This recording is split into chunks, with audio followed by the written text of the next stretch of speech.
There's a reason you can't stop thinking about her. There's a reason her attention feels like oxygen. There's a reason you check your phone hoping she texted, feel empty when she's distant, and come alive when she gives you approval. And it has almost nothing to do with her. Today, we're going to talk about why so many men are psychologically addicted to women. Not to relationships, not to love, but to the validation, the attention, the feeling of being chosen. We're going to trace this addiction back to its source, explain why modern culture makes it worse, and show you exactly what it takes to break free. This isn't comfortable content, but if you're honest with yourself, you already know something is wrong. Let's talk about what it actually is. We talk about addiction to substances, addiction to gambling, addiction to social media, but there's an addiction that affects millions of men that almost nobody talks about directly. Addiction to female validation. This isn't about wanting a relationship. That's normal. This isn't about finding women attractive. That's biology. This is about needing a woman's approval to feel like you exist. Needing her attention to feel valuable. Needing her presence to feel complete. Men with this addiction organize their entire lives around obtaining and maintaining female attention. They make decisions based on what might impress women. They feel worthless during dry spells. They become obsessive when a woman shows interest, not because she's special, but because her interest makes them feel special. The addiction manifests in obvious ways. Desperate texting, jealousy, inability to walk away from bad relationships, and subtle ones. The constant background calculation of how to be more attractive, the measuring of self-worth by romantic success, the emptiness that appears whenever female attention disappears. This isn't love. This is dependency. And until you understand where it comes from, you can't escape it. The man addicted to female validation doesn't love women. He uses them.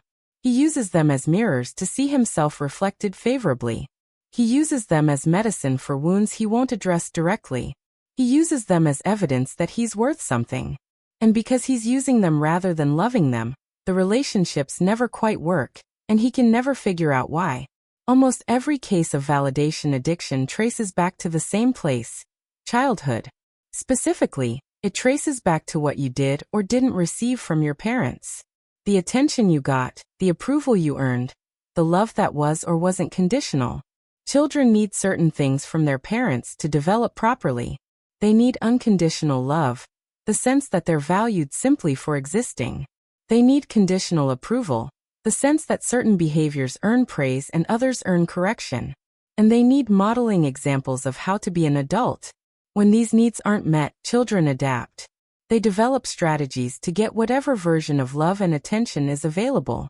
And those strategies formed in childhood persist into adulthood, even when they no longer serve the person using them. A boy who didn't receive enough attention from his mother may spend his adult life seeking that attention from every woman he meets. A boy whose father was absent may never learn what healthy masculinity looks like, leaving him confused about his role and susceptible to anyone who offers guidance. A boy who only received love when he performed may become an adult who believes his value depends entirely on what he achieves or provides. The addiction to women isn't really about women. It's about trying to fill a hole that was created before you were old enough to understand what was happening. Let's talk specifically about fathers, because this is where a lot of the damage originates. A father's role in a boy's development is to model masculinity, to provide discipline and structure, to challenge the boy to grow, and to eventually release him into the world as a capable man. When this process works, the boy becomes a man who has an internal sense of his own worth. He doesn't need external validation because he's been given the tools to validate himself. When the father is absent, physically or emotionally, this process fails. The boy never learns what a man is supposed to be. He never receives the challenge and correction that would have built his confidence. He never gets released into manhood because no one was there to do the releasing.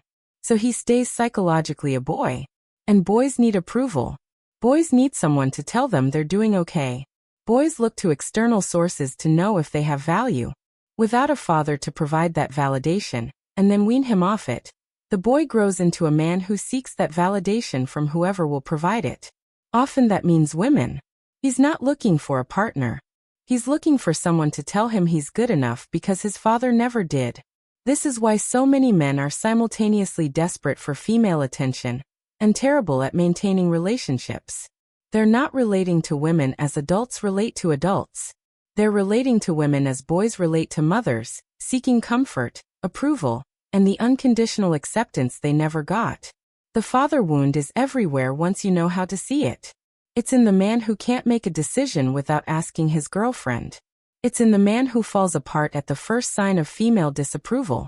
It's in the man who measures his entire worth by his success with women. These men aren't weak by nature. They're underdeveloped by circumstance. They never got what they needed to become strong. Here's something that sounds strange until you think about it. Many men are seeking maternal love from romantic partners. They want to be soothed. They want to be comforted. They want unconditional acceptance. They want someone who will love them regardless of what they do or fail to do. They want to be comforted. They want unconditional acceptance. They want someone who will love them regardless of what they do or fail to do. They want to be held and told everything will be okay. These are things children need from mothers. They are not things grown men should need from romantic partners. But when a man never fully developed past the stage of needing maternal comfort, he brings that need into every relationship. He's not looking for an equal partner. He's looking for someone to take care of him emotionally.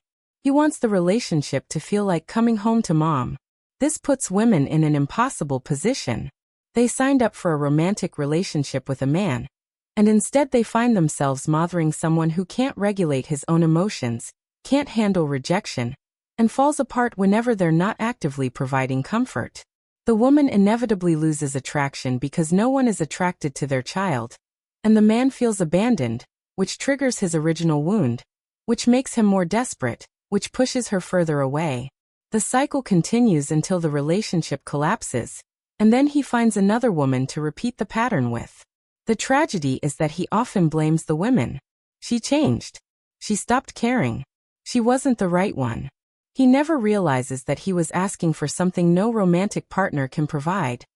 The unconditional maternal love that should have been given freely in childhood, not earned through performance in adulthood. This psychological neediness has created an entire industry designed to exploit it. Look at the online content ecosystem, and you'll see it split into two main categories: maternal content and paternal content. Maternal content offers comfort. It soothes. It validates. It tells you that you're special, that the universe has a plan for you, that good things are coming, that you deserve love exactly as you are. Think of astrology channels, manifestation coaches, self-love gurus who promise abundance if you just believe hard enough. This content feels good, but it also keeps people passive, dependent, and waiting for external forces to fix their lives. It's psychological junk food, satisfying in the moment, destructive over time. Paternal content offers discipline. It challenges. It criticizes. It tells you that you're not good enough yet, that you need to work harder, that nobody is coming to save you. Think of grind culture influencers and drill sergeant personas who promise transformation through suffering. This content also exploits neediness, offering correction without relationship or context. It's harsh noise without real guidance. Both types are symptoms of a generation that was insufficiently parented and is now seeking parenting from strangers on the internet. Much of the pseudopsychology and mystical thinking circulating today offers hope without responsibility. Manifestation, law of attraction, astrology as life guidance, and similar systems tell people that belief alone will produce results. This is comforting but infantilizing. Adults understand that outcomes depend on actions. Children believe wanting is enough. At the core of all this is a refusal to grow up. Growing up means accepting that no one is coming to save you. It means taking responsibility for your life regardless of who caused your problems. It means becoming your own parent. Men addicted to female validation are still hoping someone else will make them feel okay. They think they want a relationship, but what they want is rescue. Breaking free requires recognizing the pattern, tracing the wound, becoming your own parent, building a life with intrinsic value, learning to be alone without being lonely, and surrounding yourself with people who will tell you the truth. There are no shortcuts. Techniques and tricks might get attention, but they won't heal the underlying need. When a man breaks free, He still wants relationships, but he doesn't need them to feel whole. He relates as an equal, not a dependent. He can give without depletion and receive without addiction. Now the question is simple. Is this you? If it is, don't feel shame. Feel hope. Because once you see the pattern clearly, you can change it. The addiction to women isn't really about women. It's about a wound that never healed, a development that never completed. The path out is difficult, but clear. Recognize the pattern. Trace the wound. Become your own parent. Build a life of value. Stop looking for someone to complete you. Complete yourself. That's the truth about why you're addicted to women. Now you get to decide what to do with it.